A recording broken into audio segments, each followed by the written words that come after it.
بسم الله الرحمن الرحيم. الحمد لله رب العالمين، والصلاة والسلام على أشرف الأنبياء وإمام المرسلين وعلى آله وصحابته أجمعين. أما بعد، عن حذيفة رضي الله تعالى عنه أنه قال: حدثنا رسول الله صلى الله عليه وسلم حديثين رأيت أحدهما وأنا أنتظر الآخر. حدثنا أن الأمانة نزلت في جذر قلوب الرجال، ثم علموا من القرآن، ثم علموا من السنة، وحدثنا عن رفعها.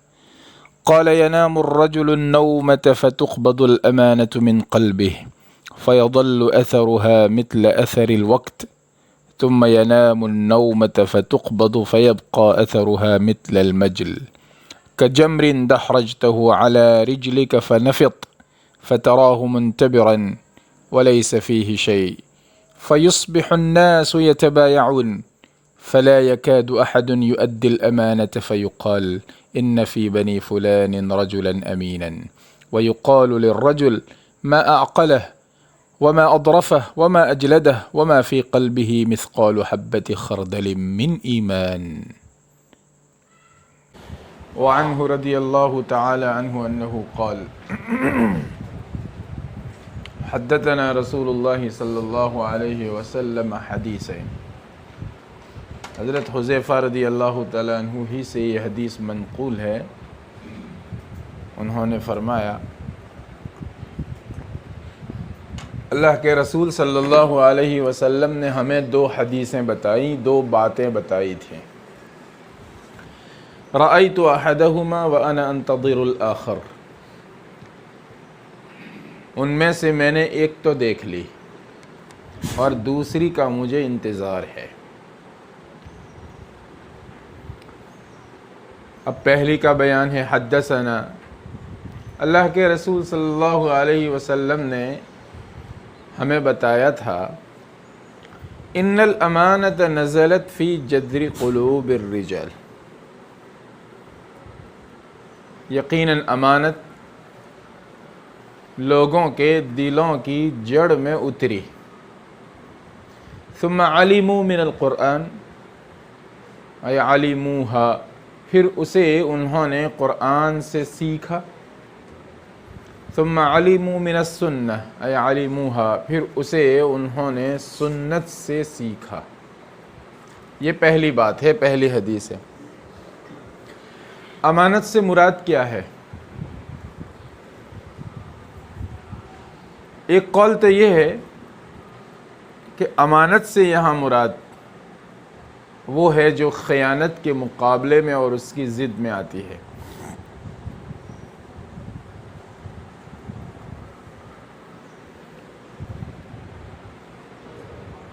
اور اس کی تائید حدیث کے بعض اجزاء سے ہوتی ہے. فَيُقَالُ إِنَّ فِي بَنِي فُلَانٍ رَجُلًا أَمِينًا،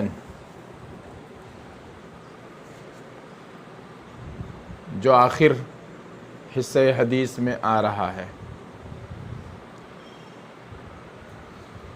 اور اس صورت میں مطلب یہ ہوگا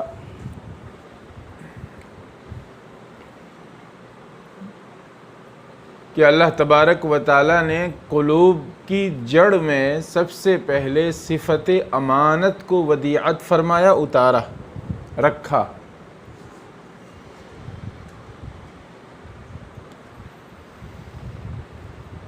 پھر قلوب نے اسے قبول کیا، اس کے بعد ایمان قبول کیا حضرات صحابہ نے، وہی رجال نے. اور پھر جیسے جیسے قرآن اترتا گیا، نبی کریم صلی اللہ علیہ وسلم باتیں ارشاد فرماتے گئے، تربیت فرماتے گئے، ویسے ویسے وہ امانت حضرات صحابہ سیکھتے گئے، اس کے مصداقات دیکھتے گئے، عملی جامہ پہناتے گئے. سمجھ رہے ہیں؟ اور تقریباً اسی کو نقل کیا گیا ہے صاحب فتح الملہم کے حوالے سے کہ امانت کا بیج قلوب کی کھیتی میں ڈالا گیا، پھر ایمان قبول کر کے حضرات صحابہ کرام رضی اللہ تعالیٰ عنہم اجمعین نے جب اسے فروغ دینا شروع کیا تو کتاب و سنت کے نزول اور نشر و اشاعت کے ساتھ ساتھ یہ بیج پودا اور پودے سے درخت بنتا گیا اور امانتیں راسخ ہو گئی قلوب میں اور باہر اس کے اثرات نمایاں ہونے لگے۔ سمجھ رہے ہیں؟ اور امانت کی دوسری مراد، دوسری توجہ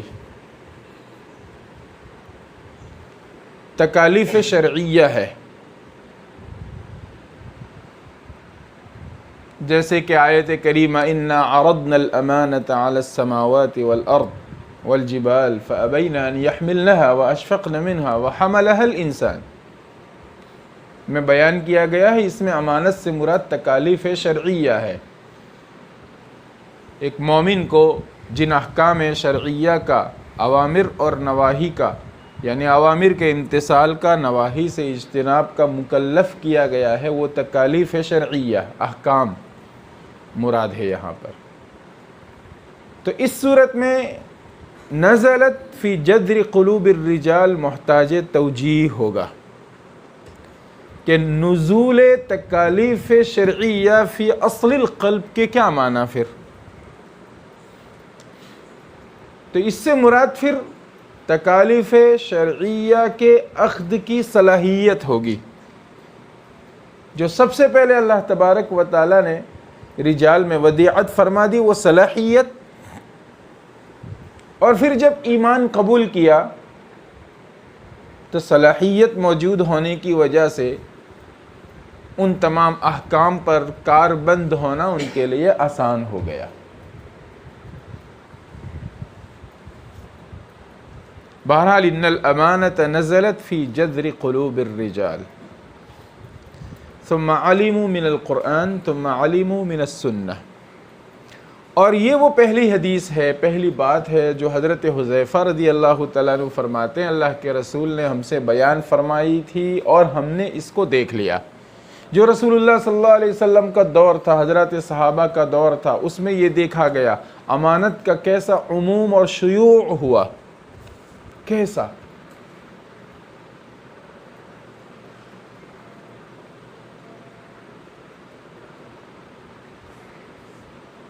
کہ جلوت اور خلوت، ظاہر اور باطن سب ایسے یکساں ہوئے کہ آسمان کی چھت نے آج تک ایسی یکسانیت نہیں دیکھی، حتیٰ کہ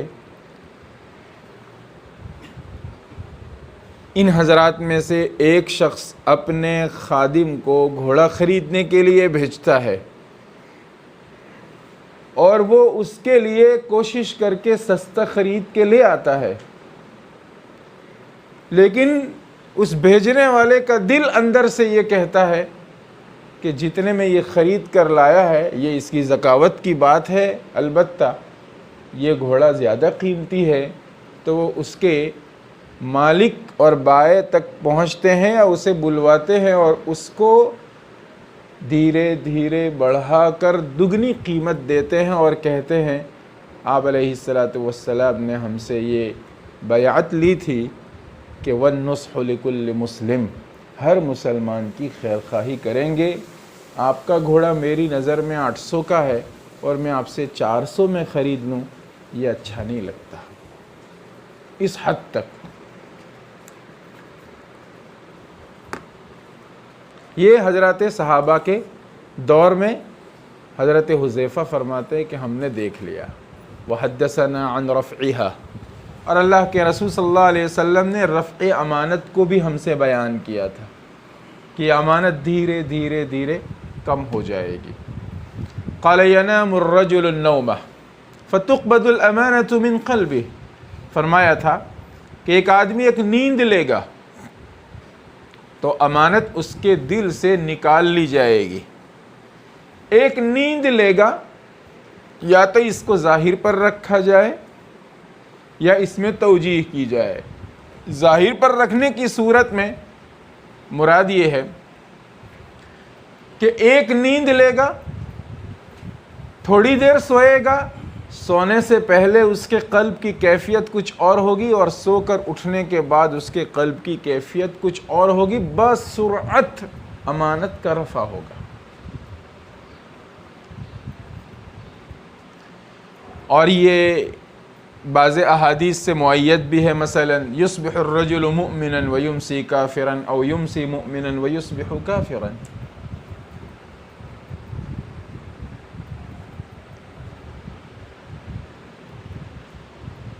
اور یا تو پھر ینام الرجل النومہ،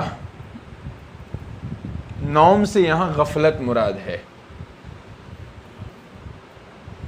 لوگ غفلت در غفلت میں پڑھیں گے، احکام شرعیہ سے غافل ہو جائیں گے،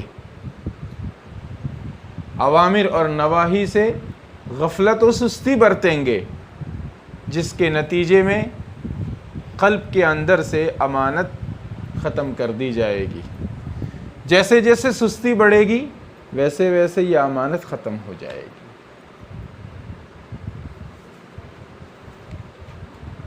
فَيَظَلُّ أَثَرُهَا مثل أثر الوقت ثم ينام النوم فتقبض فيبقى أثرها مثل أثر المجل كجمر دحرجته على رجلك فنفض فتراه منتبرا وليس فيه شيء۔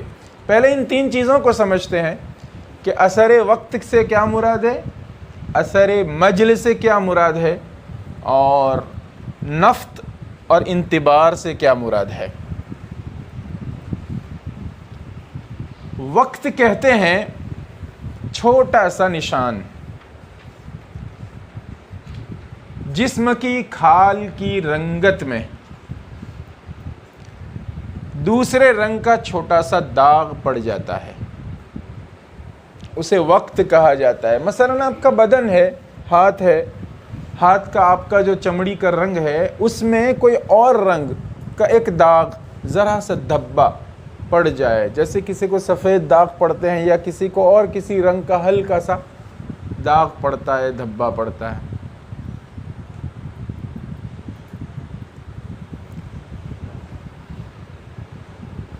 اسے وقت کہا جاتا ہے۔ ایک رنگ میں دوسرے رنگ کا چھوٹا سا دھبا، بطور خاص جسم کی چمڑی کے رنگ میں دوسرے رنگ کا چھوٹا سا دھبا، داغ، اسے کہا جاتا ہے وقت۔ اور مجل کہا جاتا ہے کھال کی سختی کو یا آبلے کو، آبلہ، کھال کی سختی۔ کوئی مخصوص کام مسلسل کرتے رہنے کی وجہ سے بدن کا وہ حصہ جس کا تعلق اس کام سے ہوتا ہے سخت ہو جاتا ہے۔ مثلا بار بار کنویں سے پانی نکالنے کے لیے رسی سے ڈول کھینچتا ہے تو انگلی کا وہ حصہ جہاں رسی لگتی رہتی ہے سخت ہو جاتا ہے۔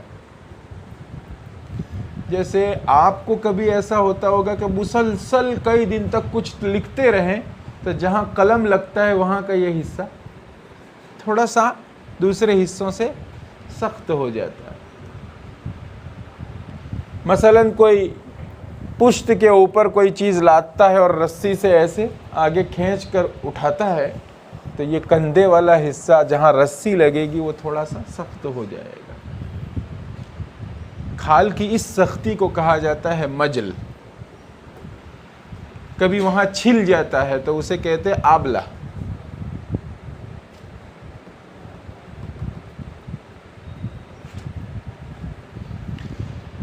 تیسری چیز ہے جمر دحرجتہ علی رجلک، انگارہ، چنگاری، شعلہ، جسے آپ لڑکائیں اپنے پیر پر.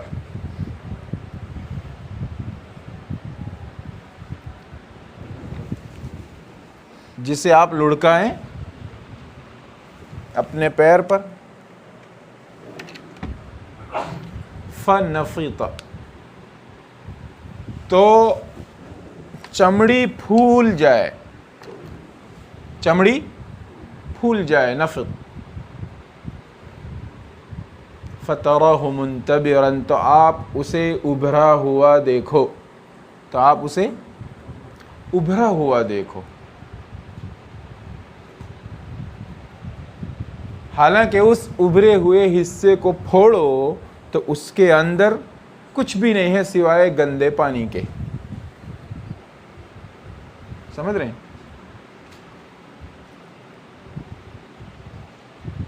اور اس کو نبی کریم صلی اللہ علیہ وسلم نے بعض روایات میں ارشاد فرمایا کہ اس کو بتایا. آپ علیہ الصلوۃ والسلام نے ایک کنکر لیا اور کنکر لے کر اپنا پیر آگے کیا اور پھر اس کو ایسے لڑکایا، جمرن دحرجتہ کو مشکل بنا کر پیش کرنے کے لیے. تو وہ کہیں کہیں لگے گا، ہے نا. آگ کا شعلہ ہو، ایسے لڑکائے، جہاں جہاں لگے گا وہاں وہاں نفط فتراہ منتبرا ہو جائے گا. فوراً نفط اور پھر تھوڑی دیر کے بعد فتراہ منتبرا ایسے ہو جائے گا. سمجھ رہے ہیں؟ یا آپ علیہ ہاں، اگر وہ انگارہ کسی جگہ آپ تھوڑی دیر کے لیے رکھ دو تو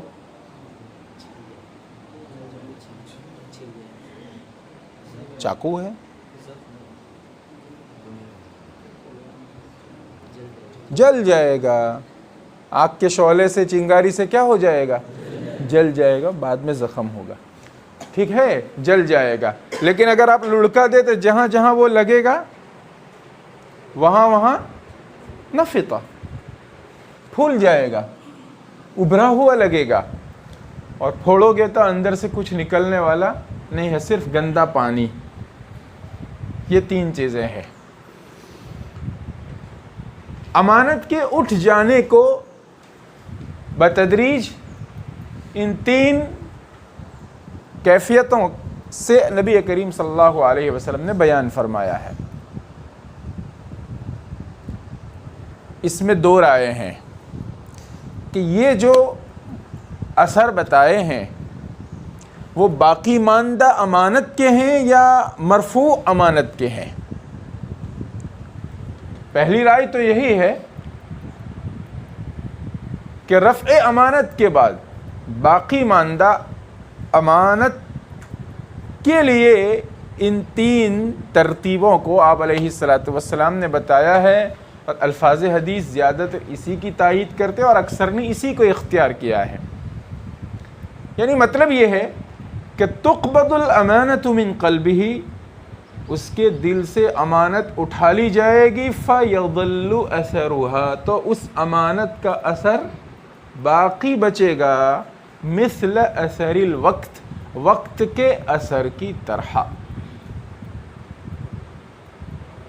ہلکے سے داغ اور نشان کی طرح، دھبے کی طرح.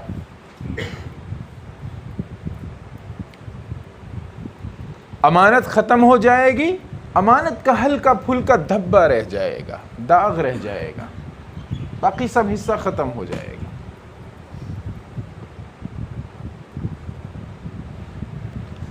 لیکن یہ داغ اور دھبا جلدی جاتا ہے.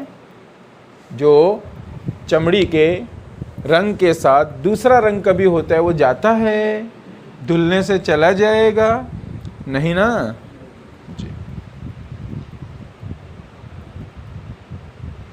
امانت اٹھ جائے گی، بس اس کا ایک نشان چھوڑ جائے گی.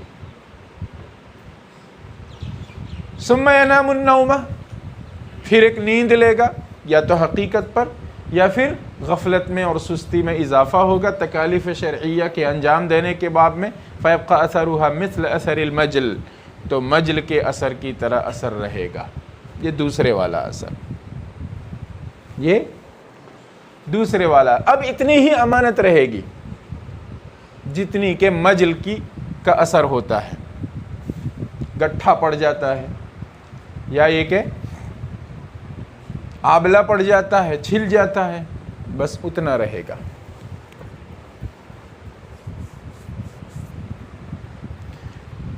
اور تیسرے پھر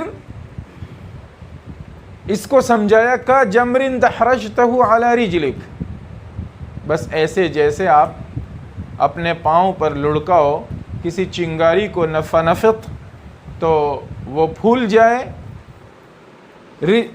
فتراہ منتبرا، اور آپ اسے ابھرا ہوا دیکھو، ولیس فیہ شیء، حالانکہ اس میں کچھ بھی نہیں ہے۔ یہاں ایک سوال ہو سکتا ہے، ذہن میں اشکال آ سکتا ہے کہ باقی ماندہ امانت کا حصہ بتانا مقصود ہے تو وقت کا اثر تو مجل اور نفت منتبرن کے اثر سے کم ہوگا، تو پہلے بتایا کہ اثر کم ہوگا، پھر مجل تو زیادہ ہی ہوا، تو ایسا کیسے ہو سکتا ہے؟ آپ کو شاید اتنا زیادہ سوال ہوا نہیں کہ ہوا، اس لیے کہ میں نے وہاں ایک لفظ بڑھا دیا جو اس کے جواب کی طرف اشارہ کرتا ہے، اس وجہ سے یہ سوال نہیں ہوا۔ اور وہ اس طرح اگر یہ سوال ہوتا ہے تو اس کا جواب یہ ہے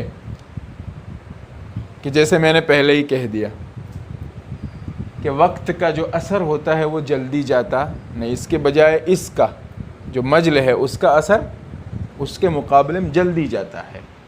اور پھر آخر میں جو چیز ہے اس کو تو لیس فیہ شیء کہہ کر ہی بیان کیا، وہ تو کوئی چیز ہے ہی نہیں، لڑکایا، ابھرا ہوا معلوم ہو رہا ہے، پھوڑو گے تو اندر تو کچھ بھی نہیں ہے، یعنی بظاہر تو آدمی لگے گا امانت دار، لیکن حقیقت میں اندر کچھ بھی نہیں ہے، تو امانت اور زیادہ ختم ہوئی، اور وہ اس پہلے والے وقت کے اثر سے جلدی چلا جاتا ہے، ایک دو دن میں ٹھیک ہو جاتا ہے آدمی، دو چار دن میں، وہ مجل جو ہے وہ کچھ اور دن میں جاتا ہے، اور یہ وقت جو ہے وہ داغ الگ سے وہ تو مدتوں رہتا ہے۔ اس لیے یہ تدریج باقی ہے، اس میں اشکال ہونا چاہیے نہیں، ٹھیک ہے۔ ایک تو یہ ہے، یہ توجہ، اور یہی راجح ہے، حدیث کے الفاظ سے یہی لگتا ہے، تقبض الامانۃ من قلبہ فیظل اثرها مثل اثر الوقت، امانت کا اثر باقی رہے گا اس اور اس کے معنی، تو یہ باقی شدہ باقی ماندہ امانت کا اثر بتانا مقصود ہے۔ دوسری توجہ یہ ہے کہ جس قدر امانت اٹھائی جائے گی اس کو بتایا جا رہا ہے کہ ایک غفلت کے بعد، ایک نیند کے بعد جو امانت اٹھا لی جائے گی وہ وقت کی طرح ہوگی ذرا سی، اور پھر دوسری غفلت کے بعد جو امانت اٹھائی جائے گی وہ مجل کی طرح اٹھائی جائے گی، تھوڑی اور زیادہ اٹھا لی گئی، اور پھر تیسری غفلت کے بعد، یا اس کو یوں تعبیر کیا کہ دھیرے دھیرے بہرحال اس طرح جیسے کہ آپ کوئی چنگاری لڑکا دو اور کیسا اثر لگتا ہے، اتنی امانت اٹھ جائے گی۔ لیکن اور یہ قول بعض حضرات نے بیان کیا ہے، لیکن حدیث کے جو الفاظ فیضل اثرها مثل اثر الوقت وہ اس کے ساتھ جوڑ کھاتا نہیں، اس لیے اس کو قیل سے تعبیر کیا گیا ہے، اور اکثر نے مرجوع کہا ہے، لیکن بعض حضرات نے اس کو بیان کیا ہے، بلکہ بعض حضرات نے اسی کو بیان کیا ہے، ٹھیک ہے۔ بہرحال یہ دونوں باتیں ہیں۔ وَيُصْبِحُ النَّاسُ يَتَبَايَعُونَ، اب یہ جب امانتیں اٹھ جائیں گی اس قدر، اب یہ مطلب نہیں ہے کہ 3 دن میں یہ ہوگا یا 3 نیند میں یہ ہوگا، دھیرے دھیرے دھیرے دھیرے آدمی کی امانت ایسے اندر سے ختم ہو جاتی ہے۔ وَيُصْبِحُ النَّاسُ يَتَبَايَعُونَ، دھیرے دھیرے جب امانت ختم ہو جائے گی، وَلَا يَكَادُ أَحَدٌ يُؤَدِّي الْأَمَانَةَ، تو یہ لوگ باہم خرید و فروخت کریں گے، تبایع باہم خرید و فروخت کرنا، خرید و فروخت کریں گے، اور قریب نہیں ہوگا کہ کوئی آدمی امانت کو ادا کرے،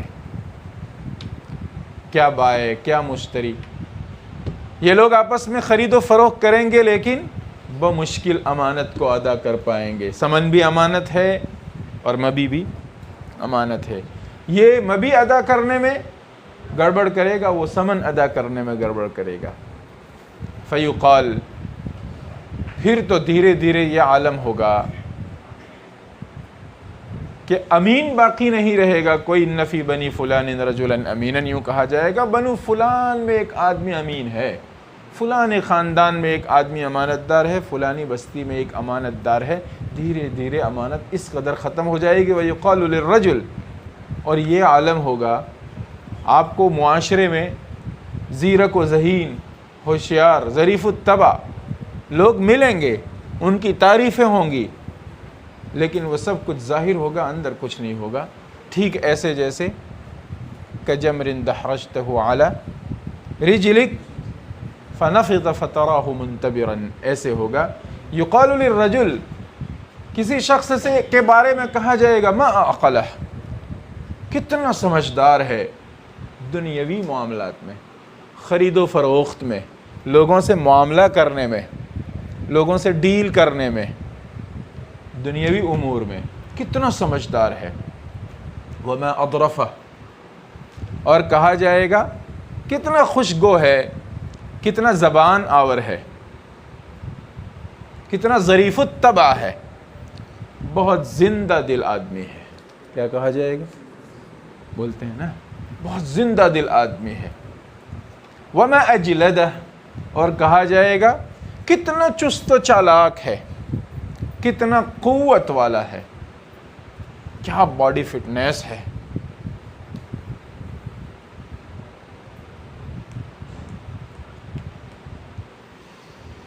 وما فی قلبہ مثقال حبۃ من خردل من ایمان، حالانکہ اس کے دل میں رائی کے دانے کے برابر بھی ایمان نہیں ہوگا. مثقال حبۃ من خردل، رائی کے دانے کی مقدار بھی نہیں ہوگا. من بیانیہ، اس مقدار کی تعین کے لیے آیا، یعنی ایمان. متفق علیہ. پہلی چیز میں نے دیکھ لی، اور دوسری چیز کا مجھے انتظار ہے. اس حدیث کی تکمیل کے طور پر آپ نے ریاض میں پڑھا ہے کہ اس کے بعد حضرت حذیفہ رضی اللہ تعالیٰ عنہ نے فرمایا کہ ایک دور تھا کہ ہم جس سے چاہتے تھے سودا کر لیتے تھے، چاہے وہ مسلمان ہو چاہے وہ غیر مسلم ہو، اور ہمیں یہ اطمینان و انشراح رہتا تھا کہ مومن کو اس کا ایمان واپس پلٹا کے لائے گا ہمارے پاس، وہ دھوکہ نہیں کر سکتا، اس کا ایمان اسے مجبور کر دے گا. اور غیر مسلم کے بارے میں ہم یہ سمجھتے تھے ساعی ہی، اس کے خاندان کا بڑا آدمی، وڈیل آدمی کوئی نہ کوئی ہوگا، وہ اس کو بھیجے گا اور حقوق کی ادائیگی کا اہتمام کرنے کے لیے کہے گا، اگرچہ وہ غیر مسلم ہے. تو یہ امانت کا ماحول تھا. لیکن اب ہم سودا نہیں کرتے مگر فلاں اور فلاں سے. گویا یہ دیکھنا شروع ہو گیا تھا، لیکن پوری کیفیت ان کے دور میں ابھی تھی، نے آغاز ہو گیا تھا. تو یہ تو حضرات صحابہ کا دور حضرت حذیفہ بیان کر رہے ہیں، اور حضرات صحابہ موجود ہے، اس میں یہ آغاز ہو گیا تھا. تو ہم تو 1400 سال پیچھے آ گئے، اب تو بالکل آخری دور ہے نا. متفق علیہ. اس سے یہ پتہ چلتا ہے کہ فتن کا اثر قلوب پر کتنا سخت ہوا کرتا ہے. اللہ تبارک و تعالی ہمارے اور آپ کے قلوب کو صفت امانت سے محروم نہ فرمائے، ہماری اور ہماری نسلوں کے ایمان کو ہمیشہ سلامت رکھے، اور اس سلسلے کو نافع بنائے اور ہمیں نفع پہنچائے. والسلام. شکریہ.